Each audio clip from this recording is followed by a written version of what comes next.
Part 6. Christmas, 1975. Whatever are you doing, Sirius? It is Christmas, and the school is full to the brim of it. Full of the rich green smell of pine in the hallways and the dining room. Full of the sparkle of golden lights in the garden and flitting about the classrooms. Of the echo of notes in the vast towers as those students too merry to hold in their mood burst spontaneously into carols. Sirius is no less affected, and this, in addition to the end-of-term giddiness, has sent him skipping through the halls, brandishing a sprig of mistletoe and a set of jingle bells, and leaving a trail of dizzy, giggling, flushed underclassmen girls in his wake. Remus stumbles on him in the midst of a particularly passionate interlude with a fourth-year Ravenclaw named Tansy. When Sirius sees him over his partner's golden head, he gives the bells a final little shake and pulls away, dumping Tansy rather unceremoniously to the side. She gives a dazed, euphoric little hiccup and runs a shaking hand through her hair. Remus lifts an eyebrow. "Oh, another victim," Sirius says happily, striding towards him and lifting up the mistletoe with a charming smile and an inviting shake of his bells. "Please, just one little kiss. Jesus would want you to. Jingle, jingle, jingle." "Blah," says Remus with a shudder and ducks out of range. "I won't let you tempt me into depravity and debauchery. Go away." "Yes, all right," Sirius says, his cheer unflagging, and Remus could swear he actually skips away. Remus has never seen Sirius skip. He's never seen anyone in combat boots skip, come to think of it, and he's vaguely impressed at the leg strength it probably requires. Not one to feel like a grouchy Christmas stealer, Remus heads down soon after to the Great Hall, wary of the traps set in waylay. For anyone else, Christmas time means good cheer at every turn. For the students of Hogwarts, letting one's guard down means instant ambush by one of the many sprigs of mistletoe planted throughout the castle. Looking nervously above him, scanning the ceilings for any sign of the spiny green plant, Remus nearly falls over his feet 3 times on the stairs and twice more in the hallway before he reaches the Great Hall. The room is full of light and laughter, smelling of pine and cakes and sugar-dusted cookies. James and Peter are settled into their corner, and Remus heads in their direction, instead of allowing himself to watch Sirius capers. 3 girls press into the fireplace, looking like deer in the headlights more than willing participants in Sirius' yearly ploy. "At least he's enjoying himself," James says at the expression on Remus' face. "Oh yes, he has the Christmas spirit in him," Peter agrees. "It can only end in tragedy," Remus points out, settling down. "Please tell me you're up to something that doesn't involve frolicsome revelries." "Oh no," Peter says virtuously. "We've been doing homework." Remus steals a glance at James, who is gazing off into the middle distance with a glazed expression. He's seen that look before, 1,000 times. It can only mean one thing. "By which, no doubt, you meant spying on Lily Evans." Peter sighs. "Actually, I meant watching people snog and laughing at them, but only because she's been upstairs. Oops, shouldn't have let that slip." James starts up with a bang, a purposeful expression on his face, and Remus and Peter automatically put their hands on his arms and force him back down again. "Let go!" James protests, struggling. "Where's your Christmas spirit?" "You can't force the magic of Christmas on everyone, you know," Remus says grimly, not giving an inch. "There might not even be any mistletoe over there." James pauses at this, brain working out a quick solution, then exclaims, "I'll borrow Padfoot's," and redoubles his escape efforts. "Stop!" Peter gasps, hanging on doggedly. "He won't lend it you. He's awfully busy. Remus, help! He's out of control!" "She'll clobber you," Remus says logically. His steely grip around James' wrist helps. "She'll clobber you like she always clobbers you, and in front of people." "But it's Christmas," James whines. He sits back down, sullen, and sets himself to cleaning his glasses. "Some friends you lot are." "It's for your own health, James," Peter explains. "Really, the last time she knocked you on the side of your head and turned all purple for weeks." "I remember." James's expression is dour, dark. "She's inexplicable, really. Everything she does, completely inexplicable. If Remus knew his friend any less, he would launch into an explanation of just how sensible Miss Lily Evans is, given the evidence.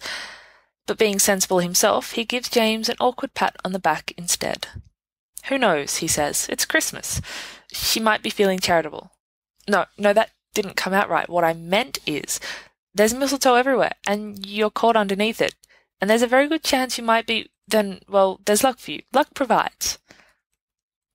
Though James's expression brightens considerably, Remus feels as if he's just sentenced Lily Evans to public humiliation. "And what luck won't provide," James adds. "You can't follow her around anymore," Remus warns. "Remember, she's on to you. I don't know how she's figured it. It could be a spell or something, but she'll know if you trail her." "I'm not going to trail her," James scoffs. Peter rolls his eyes behind James' back. "I'm just going to help luck along a little bit." "Oh dear," Remus says. James gets up, shrugging their hands off him. "I'm for the toilets. Don't want to be all musty when Lady Luck gives me my due." "Oh dear," Remus says again, and sighs, getting to his feet. "I'm going with you. You simply cannot be trusted." "I can too," James says, properly affronted, and then, very loudly, "Oh no, please, Remus, go on in front of me. The stair can't possibly be wide enough for 3 people, and I would hate to barge inconsiderately ahead." Remus glances up. This can't be James Potter in his right mind talking. There has to be a reason. Lily Evans is coming down the stairs the other way, bathrobe clad and looking resigned. She gives Remus a look and rolls her eyes very expressively, which Remus feels deeply even from all the way across the room. Remus' head hurts with the effort of not nodding his emphatic agreement. He makes an obsequious motion with his head and steps on Remus' foot. "Go!" he hisses. Remus sighs and starts up the stairs. Lily flattens herself against the wall to let him go by, offering him a prefix all in this together kind of smile, or at least informing him she doesn't blame him for the inanities of his inane friends. Remus indulges in a grateful smile until the loud, horrible, spiny green voice above their heads scores, "Well, surprise, surprise, someone's about to get a heck of a Christmas present." "What?" Remus says, bewildered. "What?" Evans gasps, shooting a panic-stricken look at Remus. "What?" James yelps from behind them, sounding more horrified than the two of them put together. Remus has never had to wonder what mistletoe is like outside of the wizarding world. A cheerful sprig or two of green flora dangling harmlessly from above the doorway, a humorous, quaint tradition that no one ever has to follow. Not so with mistletoe in Hogwarts. Remus, part Muggle and more used to the Muggle world even now, wonders if the school mistletoe, complete with snapping sharp teeth and a voice grating as sandpaper, is one of Dumbledore's inventions or simply a warped wizarding take on a Muggle convention. "Oh dear," Remus says for the 3rd time. "Pucker up," the mistletoe howls with sadistically. "Give the redhead a good smooch for me or I'll bite off your nose." James' face is the colour of a nice summer-ripe tomatoes. Lily has flushed in an attractive, nearly devious way. A small crowd has gathered and Remus can just make out Peter's head amongst the curious onlookers, a pained little knot furrowing his low brow. "Well, now, Remus," Lily says, "isn't this lucky?" Remus has stopped looking at James, the expression worse than the colour, which is gradually shifting towards fuchsia. Remus says. It sounds like irk. "What are you waiting for?" the mistletoe demands. 10 seconds. 9, 8, 6, 2... Remus will be lucky if dung bombs are the only retaliatory tactic James employs. Heaving a great sigh, feeling more than a little nervous in the centre of his stomach, he squeezes his eyes shut and leans forward. "Sorry," he murmurs through his puckered lips. "I've never—" "Don't worry," Lily whispers against him. "I have. Make it a good one just for James, Remus?" "Less talk," the plant shrieks. "More saliva, or else." Remus shrugs helplessly, at James, at Lily, at the enormous storm cloud rapidly gathering over James's beet-red brow. "Shh," Lily says gently. "I like your nose. I'd hate for you to lose it." And she leans up, small terry-cloth-wrapped body purposeful and languid, and presses her mouth gently to his. Remus is paying too much attention to his own blood pressure to really analyse what kind of kiss it is in any fashion. But all in all, he thinks it's probably kind of okay, as Lily makes a pleased little noise and moves against him, all curves and quiescence, and Remus is pretty sure he's about 10 seconds away from being stabbed to death. It must look fantastic, at the very least. And Lily's attractive. Remus has often thought so, though clinically. One of her soft girl hands come up to smooth over his cheekbone, tangling itself in his hair. There is a muffled screech from behind them and a laugh that is definitely serious. And then Lily finally pulls off, gazing intently at him with wide, innocent green eyes. "That was lovely," she says, with great depth of feeling. "Thank you." "Ugh," Remus says, chokes, and then tries again. No, thank you." "Any time," she whispers, throatily, pecks him on the cheek, and sachets off down the stairs. Remus risks a glance at James, who is a violent shade of purple at this point. Sirius has him pinned with a hand over his mouth and favours Remus with a huge wink and a mouthed, "Well done, you." "There now," the mistletoe blast, "that wasn't so bad, was it?" "Right," Remus says. He swallows hard and nearly fills his throat with his own tongue. "These stairs are definitely hereby closed." "You've got to give it a rest, mate." Sirius lounges with his feet propped up on the tea table, mistletoe dangling over one eye. "You've scared Remus off somewhere, and he's nowhere to be found for all the mistletoe fun." "I should think he's had enough mistletoe fun," James glowers. Yes, but jealousy is so unbecoming." Sirius waves an idle hand. "Stop looking so sour. Your face is going to freeze that way." "Or worse," Peter adds, "Slytherins could see you." "Snivelus could see you," Sirius shudders. "Think of the little thrill straight to his loins if he saw you looking like the plague." No, I'll not have it." Sirius snaps his mistletoe in half, cringing at its howl of displeasure, and offers the smaller bit to James. "Have a go at it. What do you say? Just for an hour or two. Excellent exercise in the chasing, excellent practice for the future, and excellent fun all round. And I'll tell you what, Peter," he continues, offering the bigger half as well, "you can go carousing and having it on with the womenfolk whilst I appropriate for myself some sustenance for my next round this evening. And when I return, James here won't look like he's from last night's takeaway." "You've got lipstick on your nose," James says morosely. Sirius frowns and goes cross-eyed, searching out the culprit. "Have I? Spoils of war, I suppose. Go on, both of you. Go have yourselves a merry little, and so on. You make me want to retch."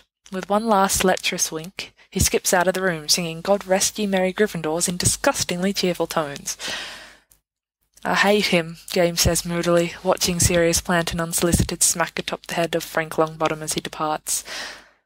"I wish he'd lose an arm or something. He ruins Christmas for everyone. We should lock him up forever." "Cheer up," Peter says, feeling rather helpless. "Look, do you want to get out of here? We could go under the cloak and throw things at Rabast and Lestrange. That always makes you feel better." "It's no use, Wormtail," James sighs. He heaves an enormous sigh, communicating all the world weariness that has tumbled onto his 16-year-old shoulders. "I am crippled by love." He slumps backward into his chair with a dazed expression that presumably, in his head, passes for romantically tragic.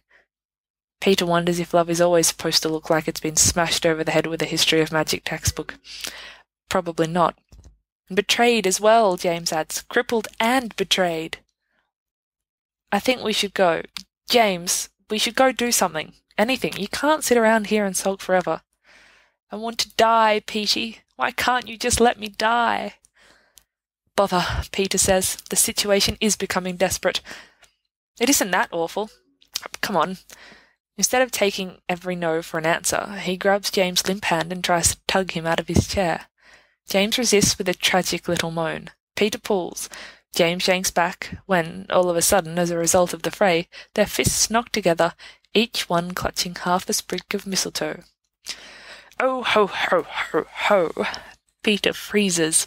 James looks panicked. "What have we here?" The twin mistletoe voices cackle in unison.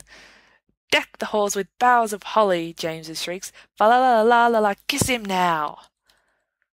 "'Tis the season to be jolly," Peters continues. "Take your time and we'll tell your superiors." "I don't have any luck," James says. "I don't have any luck at all." "Let's get this over with," Peter whispers, "before anyone sees." James looks Peter up and down. He's a short boy, small, with funny blondish hair and average features. On the overweight side, but that could be the remnants of childhood not yet fallen off him.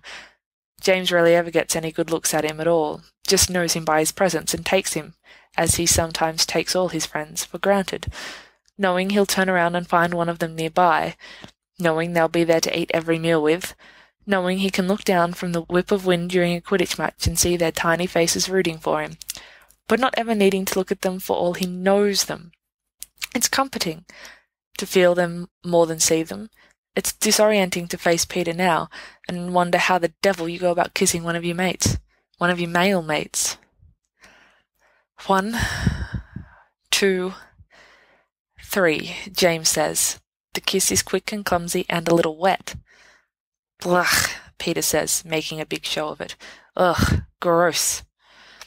James wipes his lips with the back of his hand. Ugh, he agrees. Fa la la la la, the mistletoe chorus. La la ha ha.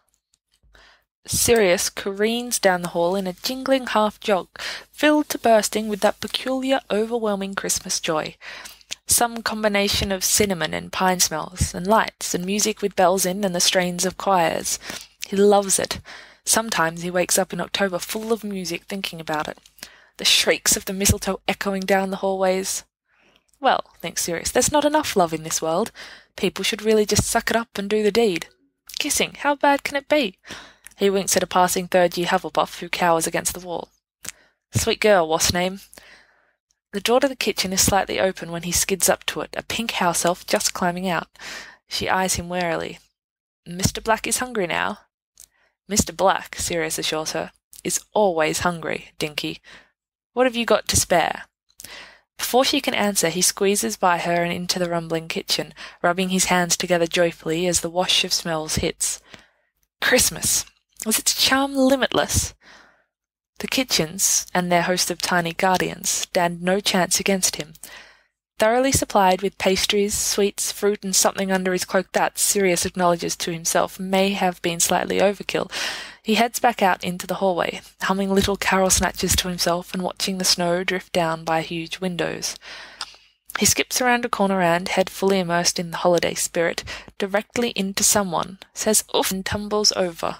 The clandestine turkey bounces down the hallway, and Sirius spares a moment to mourn its loss before leaping upright again, seizing his victim's hands and yanking him to his feet. Terribly sorry, he says, still jovial. I wasn't looking. You all right? Until he shakes out of his hair, realizes whose hands he's holding, and drops them with an indignant yowl as if he's been burnt. Severus Snape, who now has jam the length of his bent nose, has eyes like death and an equally disgusted expression on his face. Well, he snaps, it would seem Christmas has a most interesting effect on you, Black. I wasn't aware you could be any more ludicrous.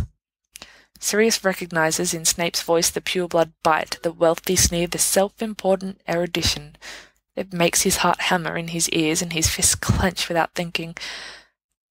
Perhaps you couldn't see where you were going, Snivelus, what with your great big nose obscuring your vision, but some people have friends to meet up with and don't appreciate being knocked into. What a clever retort! Snape runs a long, thin thumb over the bridge of his nose, wiping sticky blackberry away. You must spend hours dedicated to my nose to have so many revelations at hand. I'll show you what I have at hand, Sirius says, rolling up one sleeve, forearm tightly muscled, his ample snacks forgotten. Ah, yes, of course. Just like a Gryffindor. Snape's fingers curl back, twisting his face into something old and brittle. Sirius watches for any flicker of fear in his expression, and is met with nothing. It infuriates him. Just you and me, Snivelus, Sirius grinds out. Afraid? Of you? Snape snorts. Maybe, Sirius breathes with a tight little grin, rolling his head on his shoulder so that his spine cracks menacingly. Please, Snape sneers, heavy-lidded eyes flicking insolently over him. Afraid of a boy who ran away from his own mother? What do you think I am? Too fast even to think, Sirius yanks Snape by the shoulder of his robes, whipping him round and smacks him into a wall. Don't you dare! You have no idea! What? Snape says, lazy and mocking, as if everyone who's anyone doesn't know what happened to your poor, dear family. He even smells pure blood. All old, evil things and varnish and the assumption of a power he doesn't actually have.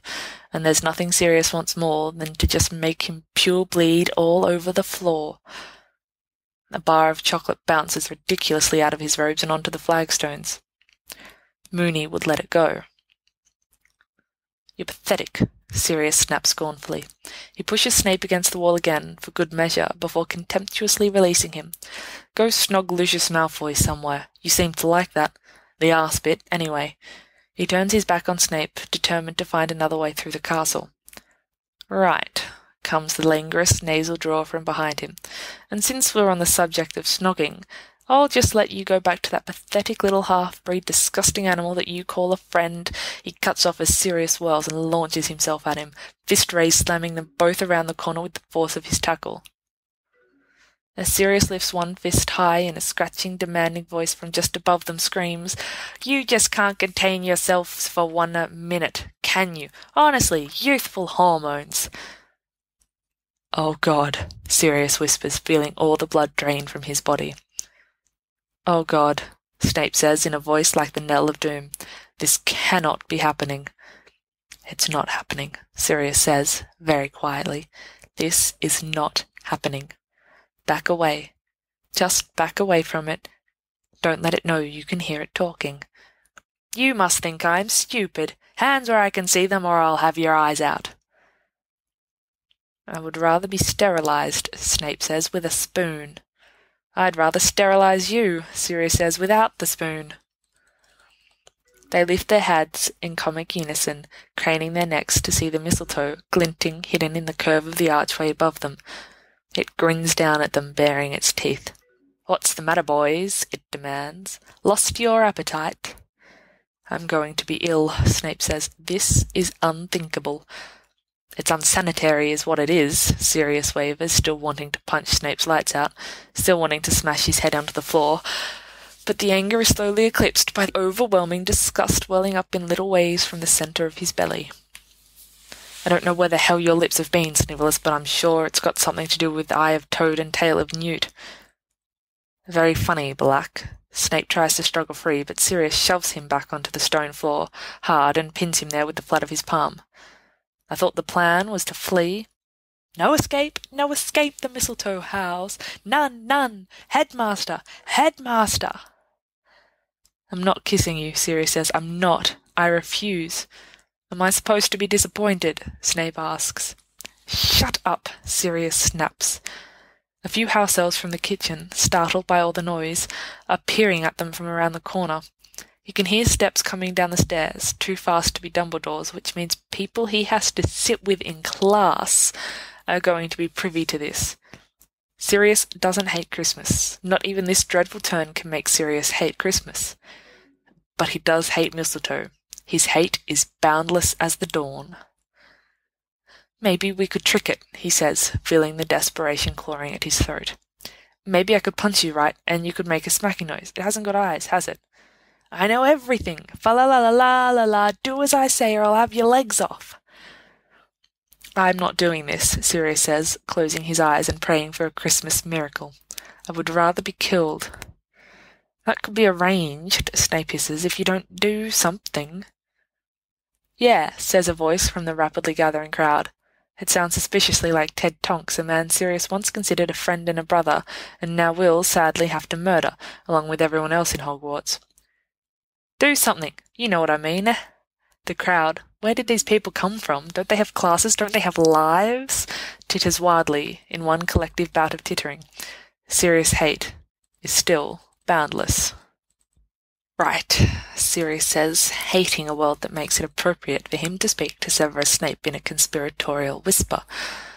"On 3, right? We'll run for it. They can't get both of us and you're slower, but you might keep one leg. Ready?"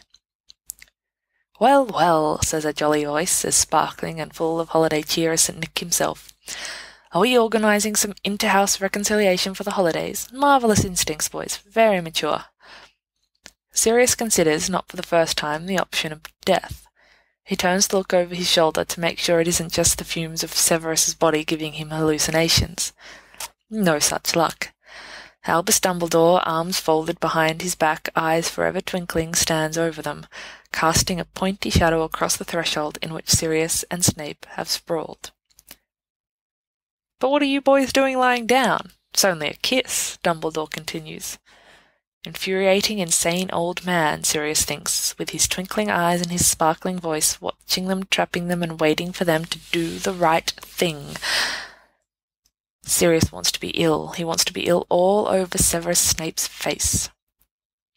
"I do so love mistletoe," Dumbledore is saying to the gathered students, all of whom are paying rapt, delighted attention to the humiliating display. "A quaint little custom, the origin of which is really quite interesting, but I do think it keeps us on our toes, doesn't it?" The crowd choruses yes unevenly. "Well," Dumbledore turns back to them and gestures widely with a benevolent hand, "an exercise in tolerance for the school to see, 10 points to each house." He pauses, tapping the side of his nose, rearranging his glasses. "Well, boys?" "Oh, the holly and the ivy!" the mistletoe howls.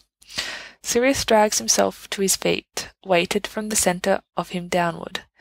He gulps.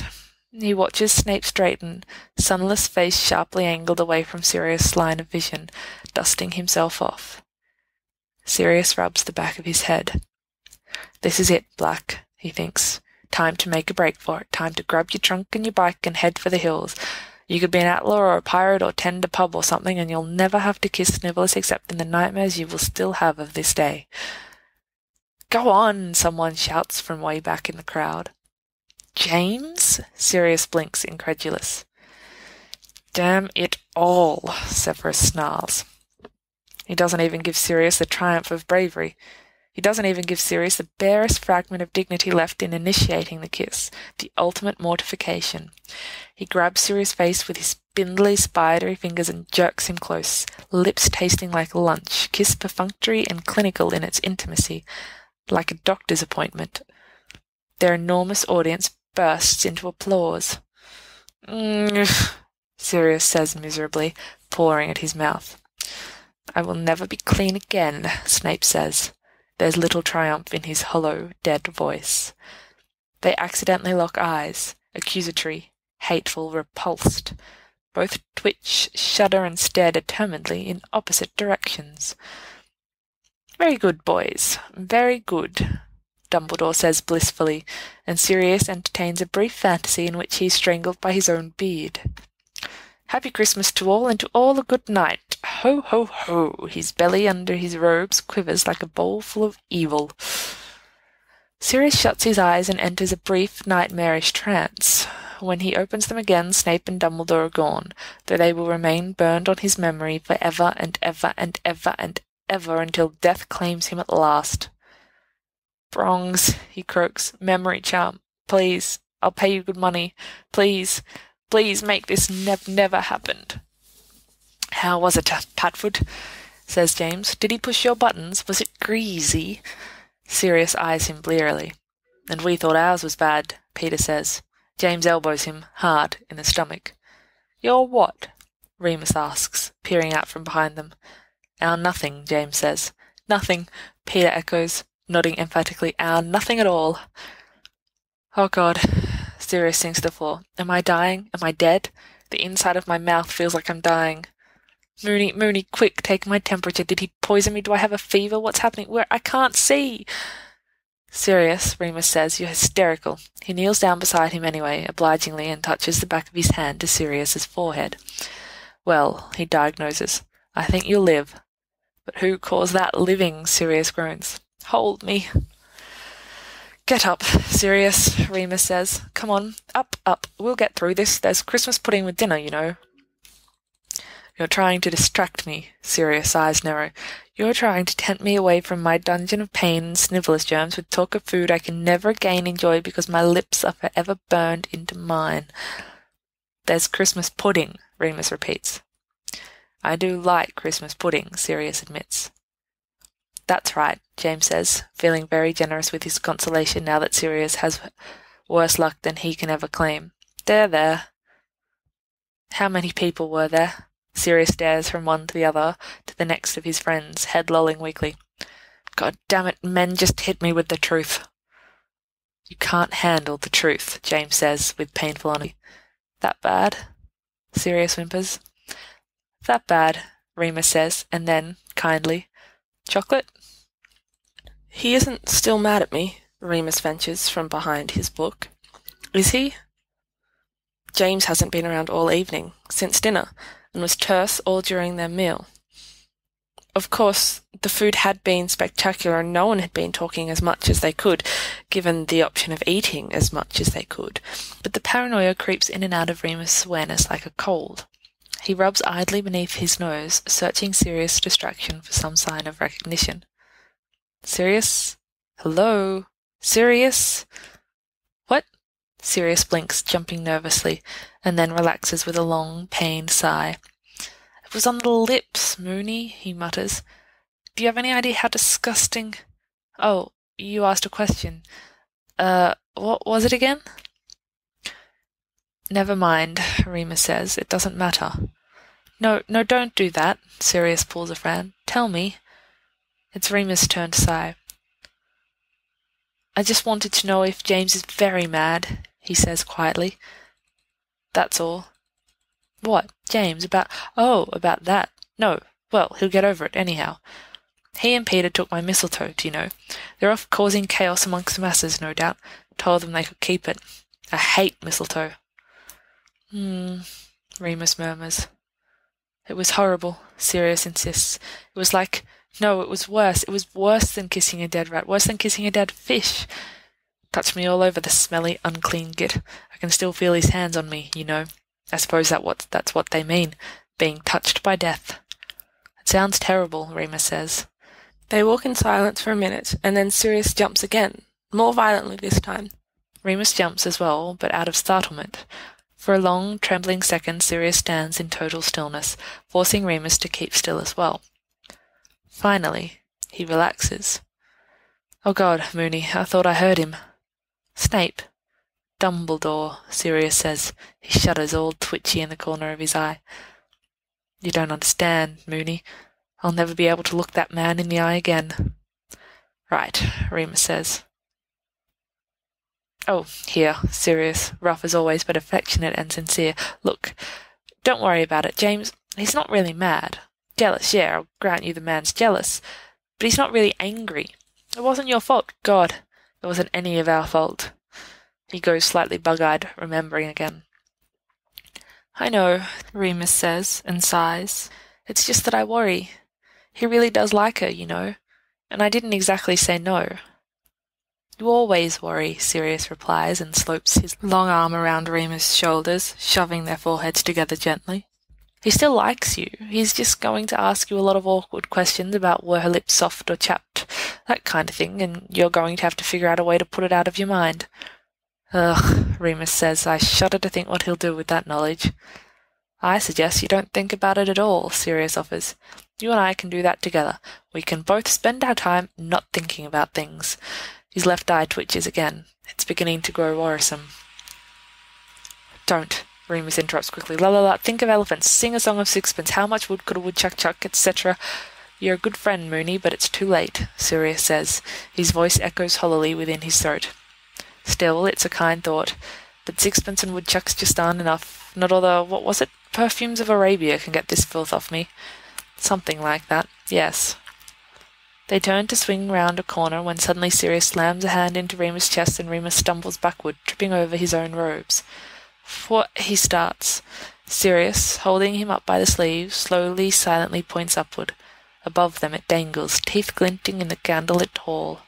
Remus has had enough unexpected kissing forced upon him for one day, for 1 month even, and for a boy so private as he strives to be, it's all very invasive. He doesn't know how Sirius does it. Oh, he says, right, can't have that happen again. It's staring at me, Sirius whispers. Do you see it? I bet you Dumbledore keeps track of each and every one and just waits to descend, like a spider or worse. Calm down, Sirius, Remus soothes. We'll just go at it, one after the other. It can't get us that way. Are you sure? Sirius looks around nervously, up and down the halls, scanning the high ceilings. There could be others, waiting. Then we'll walk one behind the other the rest of the way, Remus offers. How does that sound? Perfectly safe. Perfectly mistletoe-free. I'm never going to live it down, you know. Sirius' face twists with degradation. I'm ruined. Remus pats him on the arm. You first, he says. No, that's all right, you. But Remus laughs, sheepish, and starts forward, just as Sirius does the same. They stop short just in time and tumble over one another's feet. Sirius glances at Remus and laughs, a short, nervous bark. Remus pulls back immediately, sensing too well his own discomfort, understanding too well Sirius' sudden, stiff posture. They look away from one another pointedly. Ha! Sorry, Moony. Sirius shakes his hair out over his eyes and glances up again, eyes glinting light through the dark strands. The mistletoe is still up there, evil and waiting. It's no bother, Remus says, intensely uncomfortable within himself. I'll just go first, shall I? Righto, haha, Sirius says, sounding a little strangled. I'll be right behind you, not too close behind you, at a safe distance. Right, Remus agrees. He coughs into his hands and walks out bravely under the mistletoe, head up. After a reasonable period of time, he hears Sirius' shuffling footsteps start up again behind him. He wants to turn, to look back at him and glean some reassurance, but doesn't. This is weird, Remus calls over his shoulder, and then feels stupid. From behind him, Sirius' sharp, barking laugh suffers. It's uncomfortable, too. But don't you feel safer? I suppose, Remus says. But he doesn't. Sirius Black to Remus Lupin. Christmas Halls. Hello, Moony McMoonykins. Happy Christmas to you. Well, not quite Christmas, but getting there anyway.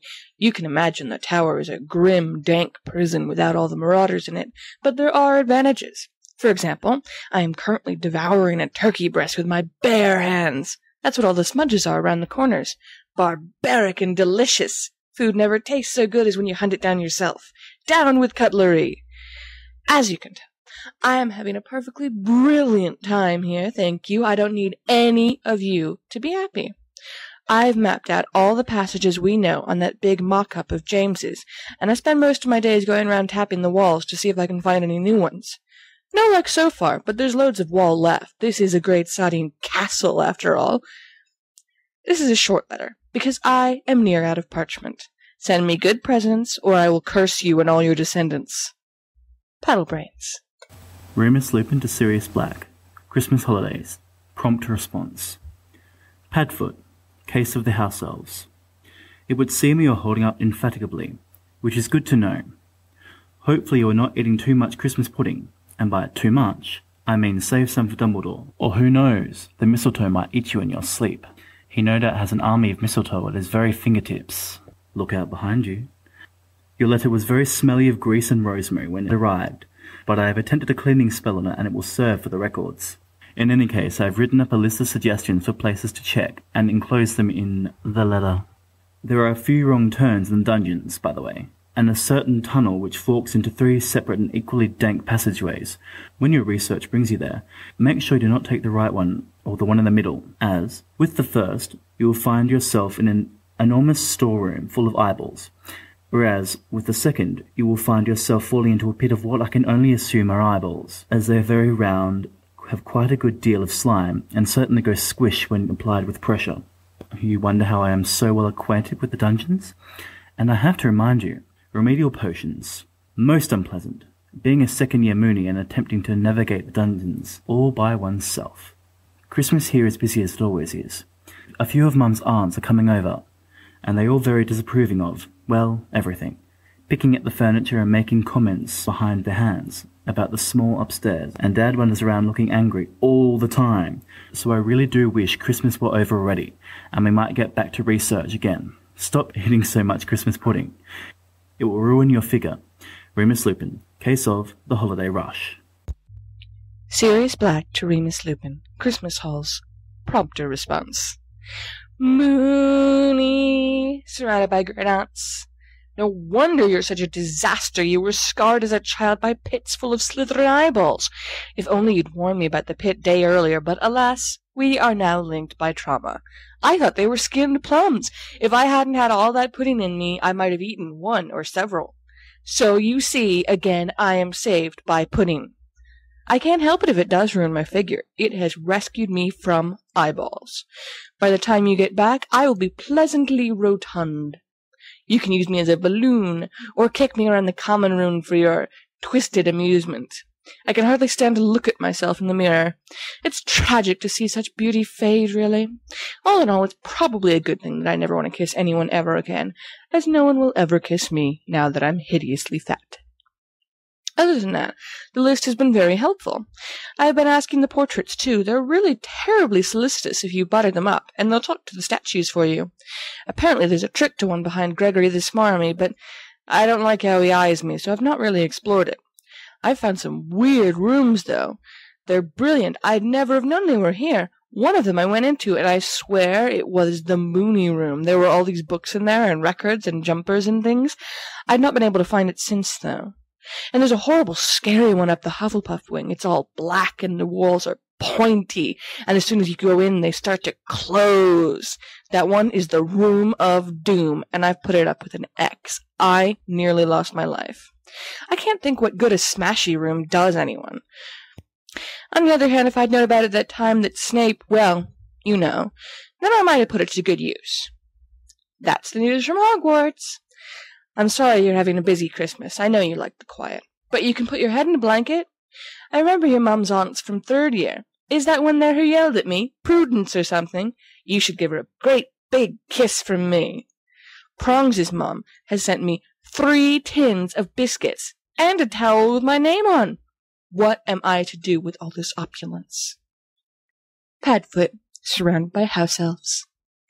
Remus Lupin to Sirius Black. Christmas holidays. Same day. Padfoot, surrounded by opulence. Such riches! What with those biscuits and the Christmas puddings, I will return to school to find you bloated and beached as a whale, sprawled out in a hidden passageway, lost forever. It will be a great tragedy, and I'll write a novel about it, which will sell millions, and you will live on always in literature. It will be the most moving story. I can just see it now. And there we found him, eyes still open, lips still smelling of brandy. His beloved Christmas puddings lay half-finished beside him, strewn across the dusty corridor. Behind him was all blackness, and his friends, laying down their pride, their masculinity, their self-respect, wept great tears for their fallen comrade, slain by the holiday baking and too much good cheer. They bowed their heads over him in silence. He had not even unwrapped his presents before his arteries exploded within his chest. What say you, Sirius? Up for being immortalized in hardback forever and ever? You shall be a sung hero. Rare that heroes get singing about. Especially the sort who die of Christmas pudding. Do you know, your Mooney rune, as he called it, does intrigue. Do you remember where you found it? Did you go back and it was gone? I've had the same experience, in a manner of speaking, as once I found myself in a tight spot, up all night studying for potions, and Filch on the prowl while I tried to get back to the Gryffindor house. And suddenly, there was this door, in a place I knew there was no door at all before. I ducked inside and there was just this small empty room with no windows, almost like a forgotten closet, and a slit in the door only I could see through. Perfect for hiding. I researched it later, and there was nothing on it. Even in the meagre Hogwarts floor plan I found in the restricted section. Stop looking scandalized. I got permission. If you had eaten the eyeballs, I would never have spoken to you again. The aunts are here. I cannot bring myself to kiss them, even for your sake. Ask anything else of me and I will provide. Her. This time I'll enclose some sweets, not as though you need it with all the feasting you must be doing, and a picture of our tree, and if there's anything else that will keep you out of the kitchens, I can provide. Remus, surrounded by assassins. Sirius Black to Remus Lupin. Christmas Halls, scratchy writing. Mooney, drowning in relations. How can you give me more sweets? Care you nothing for my fragile arteries? Honestly, I think you care less about me than you do about your precious 3-volume novel, which, by the way, will be far more gruesome than you suggest. The scene will really be an explosion rather than a beaching.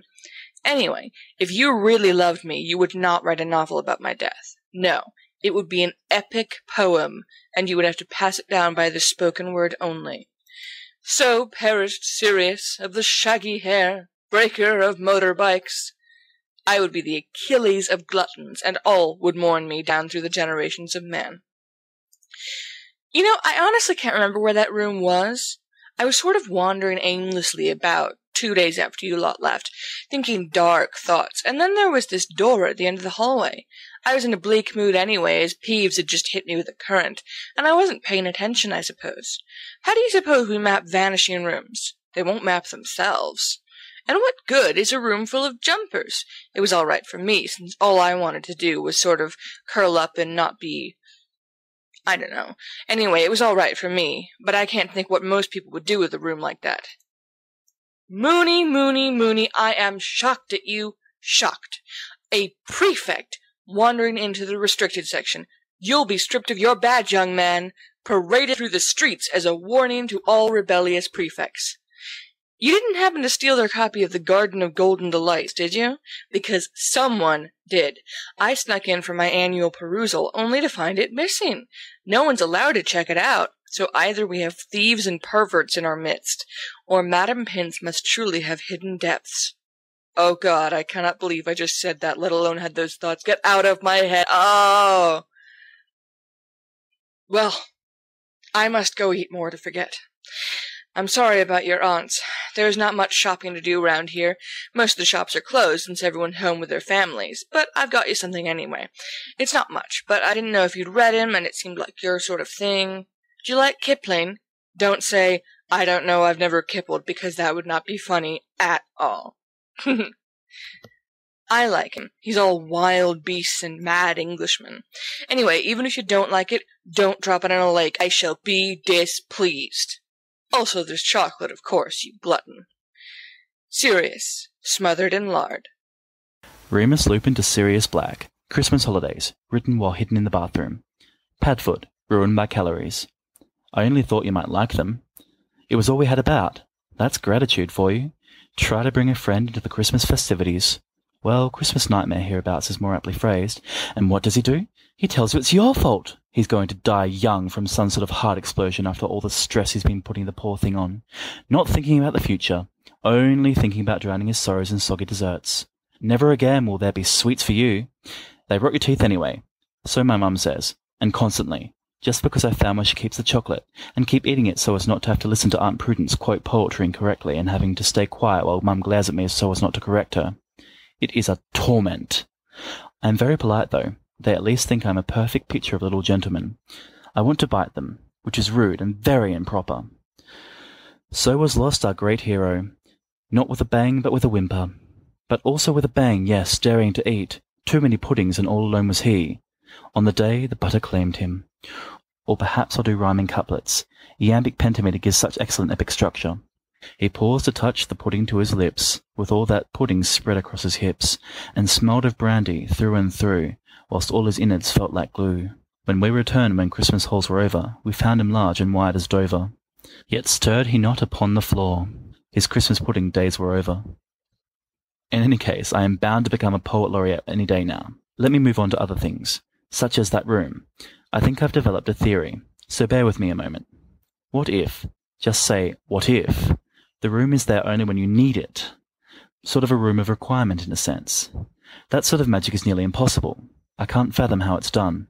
But certainly if you had a room when you were no doubt moping about looking for things to punch holes in, and I had a room where I was being chased down the hall by ratty Mrs. Norris, you know how I hate cats, and neither of us could fund again, then it must be possible. I would ask Dumbledore, you see, but the circumstances are shady, and I'm not quite sure how it would look on my record. Oh, stop snickering. Go back to your puddings. Remus Lupin, the poet. Sirius Black to Remus Lupin. Christmas Halls. Christmas. M. Embarrassingly brilliant composer of epics. I have no words for the literature you have composed in honor of my incipient death. All of it is so masterful I can barely move for awe. Well, either awe or pudding. I cannot tell which. Your theory is interesting but ridiculous. If you had found a room full of jumpers, then I would say, well, surely, it is the room full of stuff you need. But what am I supposed to do with such a room? You know as well as I do that when I wear a jumper I look more or less like a sock. Well, I don't know. I didn't mean for it to be such a big deal. I just thought it was funny or something. If it is the room of needing things, then why hasn't it ever showed up full of green vegetables or fruit when I'm on my prowlings? I swear I am this to getting scurvy. Christmas Eve feast is just over. It was painful. Dumbledore leered at me constantly, and McGonagall refused to return my ard gazes. Also, Hagrid ate all the roasted apples, and the only other sixth-year there was Lionel Lovegood, who spent the whole time gazing at me in that cockeyed way, and telling me bizarre statistics in a sheep's voice. The man is a holy terror, and God only knows what he will do with his life. I cannot thank you enough for the poetry, honestly. It's made me feel much better about the way I'm fat and dying and alone. Happy really Christmas. Thus spake Sirius of the long tale, whose untimely death was writ down as legend before he passed away into the halls of Hades. Remus Lupin to Sirius Black. Christmas holidays. Christmas. Sirius. I am writing not in reply, but in the hopes that this will reach you Christmas morning. Happy Christmas Day morning! And soon, Happy Christmas Day afternoon, and then Happy Christmas Day evening. I'm coming back early. My dad said I could because only one of us male influences need sacrifice himself to the jolly aunt creatures. I want to be kinder. I do. But I'd like them so much more if my mum liked them, and if they were nice to my mum, even. But they aren't, and it makes me so mad when they ignore how hard she's trying. And so he gave me permission to pack up my things for tomorrow. He only told Mum about it last night after dinner.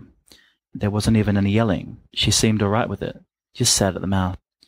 In any case, if you managed to kill yourself on pudding before then there's nothing I could have done anyway to help you, and that's that. Rest in peace, Padfoot. I will see you probably late tomorrow. Remus. P.S. I don't suppose you would like any socks. I have countless pairs of new socks, which are warm and nice, but don't all fit in my trunk. Sirius Black to Remus Lupin. Christmas halls immediately thereafter. R. I don't want socks. Do I really have a Moony coming? Ah, you cannot look at me. I'm ashamed. Hurry up, it's 11 o'clock. Where are you? S.